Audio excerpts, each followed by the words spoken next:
Pastor? How to deal with foolery. You know that since we are living on, we do have a purpose. How many of us can admit we've wasted a lot of time on foolish stuff? Yeah. And look like foolery is age related. Because when you were young, you could dish it and deal with it. But as you grow older, you don't want to deal it and you don't want to dish it out. But let me give you a caveat, Pastor. There are still some old fools. Because let me give you another corollary. Just because you get old don't make you wise. Come on now. You just an old fool. Right. And I like that question because, again, it deals with what we're dealing with this afternoon. When you understand that you don't have time to waste, you don't put up with a whole lot of stuff. That's right. Come on now. Because, see, folks ain't doing nothing, and I don't mean, First Lady, to be colloquial. Ain't is a word. A lot of folks ain't doing anything, and all they want to do is mess with you so you don't do anything. And that's why they get angry and mess with you and poke at you to get you off track. Didn't they poke at Nehemiah when they were building the wall? Sanballat and Tobias, they were picking at him to get him to come off the wall so they can kill him out in the valley because now they're building the wall. And you know what's really funny about life? When you ain't doing nothing, ain't nobody gonna bother you. But time you do start doing something, I'm finna go back to school. All your girlfriends want to have a girl night out now. When you ain't want to go to school, nobody calls you on Friday night. When you ain't got a boyfriend, ain't got a girlfriend, ain't got a husband, ain't got a wife, nobody trying to holler at you. But time you get a baby. Yes. Time you get a boo thing. Jay, time you get somebody smelling your black orchid perfume. Time you get somebody smelling your Brute by Fabergé. Now everybody want to roll up on you. Oh, yeah. Tell your neighbor, ain't got time for foolishness. Because let me ask y'all a question. What's the danger? Let me ask y'all a question. What's the danger, Pastor, of getting sidetracked? You get off focus. And if you get off focus, you lose your purpose. Come on. You don't hear me. And if you lose your purpose, you lose your destiny. You don't hear me. What happened to the rabbit and the turtle? That's right. The rabbit was faster, sleeker, better fit to run the race, but the turtle still got in the race. Yes. But halfway, Dr. Thomas, you know the story, because he caught Willie in the woods. Halfway around the track, the rabbit went to sleep, fool him. And the turtle kept going and passed him, Jay, and almost got to the finish line. Now the rabbit wakes up, try to catch him, but the turtle won the race. What's the moral of the story? You better not go to sleep. What's the next question, Doc? I deal with people who can't stand the ground you walk on. Oh my goodness. Look at your neighbor and say, I got at least one of them. I got at least one of them. And you know, hey, now, Doc, I know you took this class in seminary school, but I'm going to give you grandmama version of my answer. Now, y'all ready for this? Now, I'm going to show enough to get a little country on y'all when I say this. This is in Big Mama. Now, I cannot go deep like Dr. Thomas and give you the philosophical, the deep, thesaurical answer. I'm going to give you a very simple answer, Dr. Thomas and Mayor Thomas. Let them alone. You ain't going to bother my blessing because you don't like me. Help me understand the pronoun we just use. Who is it that don't like you? Them. Ask your neighbor, who is them? Who is them? You don't want to do because of what they say. Yeah. Me and Dr. Thomas talked about this. You got so many people, and we almost done. We got so many people sitting on the sideline of life because of what they said. Now, we standing before God again. You buried your talent. We standing before God again.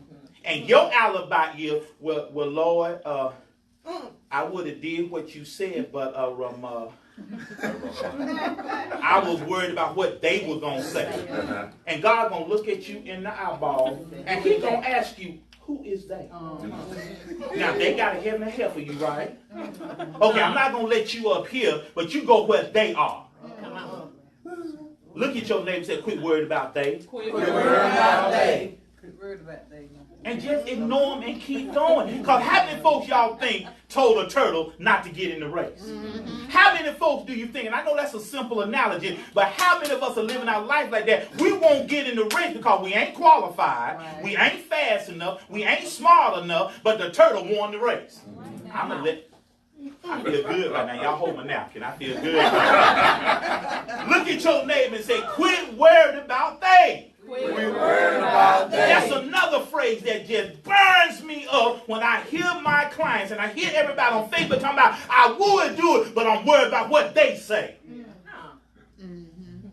Look at your neighbor and say, quit worrying about they. Quit worrying about they. Now, hold up. Let me give you a caveat. The only time, Jay, you ought to worry about they is when they write you checks. Now, if you write me checks for your opinion, I can't say what I want because I'm Facebook Live. I want to say what I want to say. But the only time you give a darn about what they say is when they write you a check. High five your name and say, that's what I'm talking about. I got two more questions. Give me the next one, Pastor. The next one say, how do I know I'm walking in my God-given purpose? There you go, baby. Oh, you got one. Come on, baby. Come on. How do you know? Whatever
All right, go ahead, Pastor.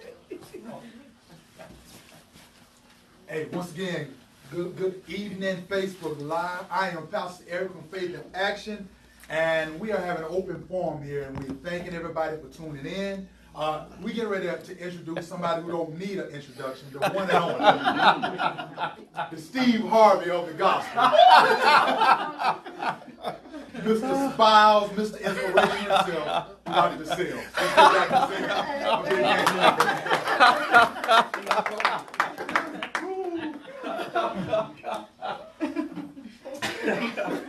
All right, what's up, everybody? Thank y'all for being here. It is just so good to see everybody. And Dr. Robbie, my co-host for today for this forum. A lot of people may ask themselves, why are we here? We are here to be encouraged. One of the questions that we're going to be fielding in just a moment, this has just been on my heart lately. So many people are ready to just give up. But one of the ways that you stay in your lane, progressing up your life's highway, is that you must realize that you do have a purpose. Look at your neighbor and say, I'm under contract. I'm under contract. God has given you life. God has given you life. Now, since God has given you life, you are obligated. You are obligated to fulfill your contract. Before we could have this forum here at Mixon Business Center, I'm giving them a plug, we have to pay the invoice, didn't we, Sister Thomas? Dr. Thomas. Sure it is. We are not just here free of charge. We have to pay, we were obligated, we reserved the space, and we had to pay for the time. I contracted First Lady Peggy, just raise your finger, there you go. I contracted First Lady Peggy for our nourishment this afternoon. Mayor Thomas is in the building. He is contracted by the city of Newville to be their mayor. Come on, somebody. He's not the mayor of Helen, am I right, Mayor? He's not the mayor of Abbeville. He's not the mayor of Dothan. That's next on his agenda. He's not president of these United States. He is mayor of Newville. So guess who he is serving? Y'all work with me. Now, we're live. Let them know somebody here beside me and Dr. Robbie. He's obligated. He's employed by who? Where do you work, Pastor? My High USA. Okay, so every day he goes to work Monday through Friday from 9 to 5. He is contracted to fulfill a purpose. And if he does not fulfill that purpose, we work in an at-will state. That's why I got fired, and I could not fight the firing because we work in an at-will state. That's a whole nother conversation. Okay, I'm back. If you don't fulfill your contract, you can get fired. So to answer your question, I don't want to go too far ahead, but the way that I don't give up on life is understanding that I'm under contract. I need some help. Amen. Yes, it's get hard. And just because it's hard don't mean it's not God. Come on. Life is a challenge. Life is hard. But see, I have a purpose. Yes. And Dr. Robin led, she talked about our elder brother Jesus. There were several times in 3.5 years when he was on ministry duty. Hashtag ministry. Hashtag on my way to the cross. There were several times he wanted to give up. And I don't know about y'all, I'm so glad when he fed the multitude with 2 fish and 5 barley loaves of bread. They didn't have meatballs and wings like we got. He fed them there. He fed them with a last lunch. 2 fish, Jay, and then 5 barley loaves, and they didn't have a lot of money to go to KFC and buy some chicken dinners, and all they had was a fish plate. And one of the disciples, Dr. Thomas, said, well, how we gonna feed all these folk? But they didn't realize they had the bread of life with them. And all Jesus said, Jay, was sit everybody down in companies of 50. That's right. He blessed the food like we did. And when it was all said and done, they had 12 baskets left over. Do me a fact check, Pastor. Am I right? Okay. So if I could chase a little rabbit, sometimes you don't think you have all the resources, but you got the greatest financial backing in the world. His name is Jesus. Amen. And she just said in Psalm 50:10 said, he owns a cattle on 1,000 hills. See, we get distracted by the wrong thing. I'm almost done because we got a lot of questions to answer. We get distracted by the wrong thing. I'm looking at Tom Brady in a different light. No matter how bad the other team's defenses are good, he doesn't worry about the rush. because he trusts his offensive line and his receivers. Julian Edelman won the MVP of the Super Bowl because he had almost 200 yards receiving. And they just went up and down the field and won 13-3 over my Rams. But whole point of all of that is, tell your neighbor right now, quit looking at the rush. Quit looking at the rush. Because see, I was telling somebody else earlier at another event I was at, the devil on his job. Parenthetically, adversity. Every time you opt to do something good, evil is always present. Yes. So if you just want to quit because it's hard and you have adversity, you'll never do anything. And when you stand before God, and I got 60 seconds, I'm done. When you stand before God, what is your alibi going to be if you didn't fulfill your contract? It was hard, and I didn't have a lot of resources, and you didn't do me like you did Dr. Robbie, First Lady Peggy, and Mayor Thomas. They had it going on. I didn't have anything. What do you think God's going to tell you? It reminds me of the gentleman with the one talent. And fact check me, Pastor. I want to help me out. 531. The Lord laid out talents, money.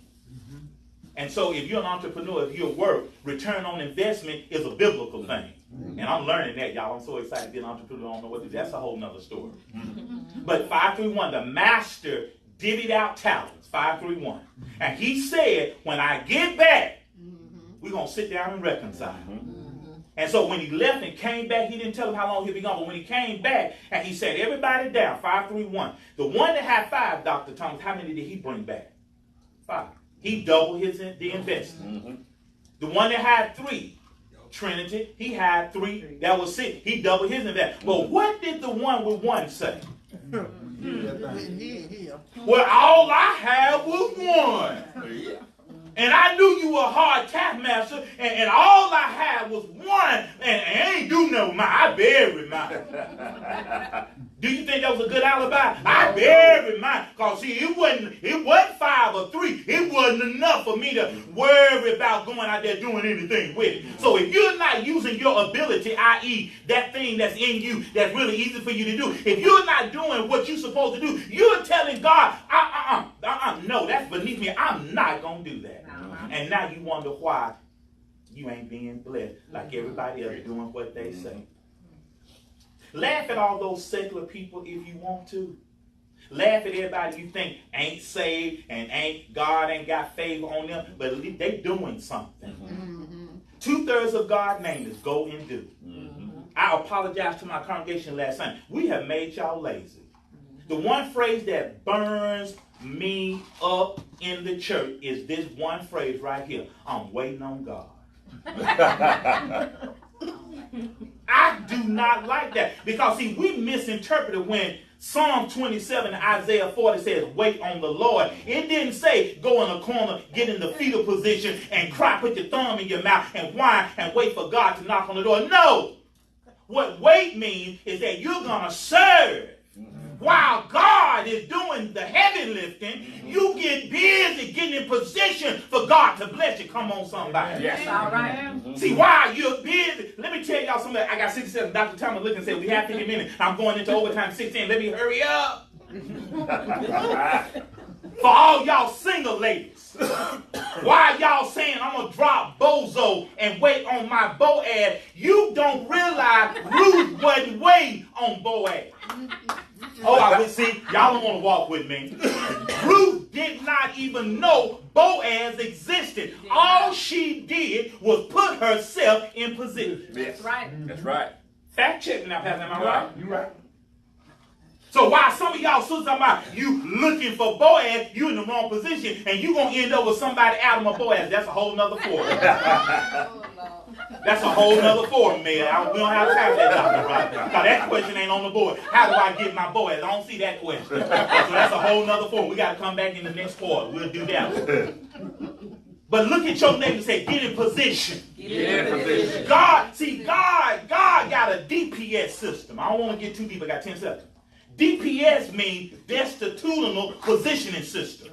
And the reason you're not at the right location is that you off track, you in somebody else's lane, and God want to bless you on Blessed Avenue, but you on Complaining Boulevard. Yes. Come on now.